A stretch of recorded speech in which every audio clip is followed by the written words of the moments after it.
बिस्मिल्लाहिर्रहमानिर्रहीम। अस्सलामुअलैकुम। मदीना में एक नौजवान रहता था जो गफलत का शिकार था। इसकी ज़िंदगी काफरों वाली थी, आदतें भी, लिबास भी, सब कुछ इसका काफरों वाला था, लेकिन वैसे कलमा पढ़ता था। मदीना तैयबा में पैदा हुआ और वहीं का रहने वाला था। जब वो फौत हुआ तो इसकी नमाज जनाजा हुई और इसको जन्नतुल बकी में दफन किया गया।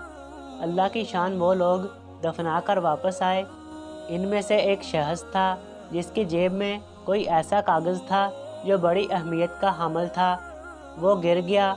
इसको अंदाज़ा हुआ जब मैं दफन करने के लिए कब्र में उतरा था तो इस वक्त कागज़ कहीं नीचे गिर गया था। कागज़ बहुत कीमती था, लिहाजा इसने हुकूमत से इजाज़त मांगी कि कब्र को खोला जाए।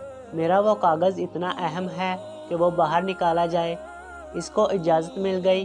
जब कब्र खोली गई तो देखा वहाँ एक अंग्रेज़ लड़की दफन है। तो कब्र खोलने वाले भी बड़े हैरान हुए। अब ये बात काफ़ी लोगों में फैल गई। इसकी तस्वीर ली गई और अखबार में छपाई गई। चुनाचा यूरोप के किसी मुल्क से इन्हें इतला मिली कि यह तस्वीर तो मेरी बेटी की है।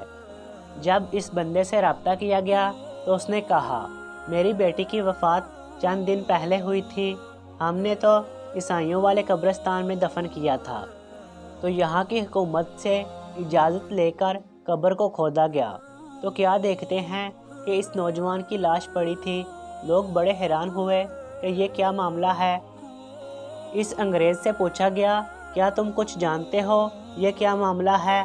तो उसने कहा, और तो मुझे कुछ पता नहीं, इतना मुझे अंदाज़ा है कि मेरी बेटी ने कुछ दिनों से इस्लाम के बारे में किताबें पढ़ना शुरू कर दी थी।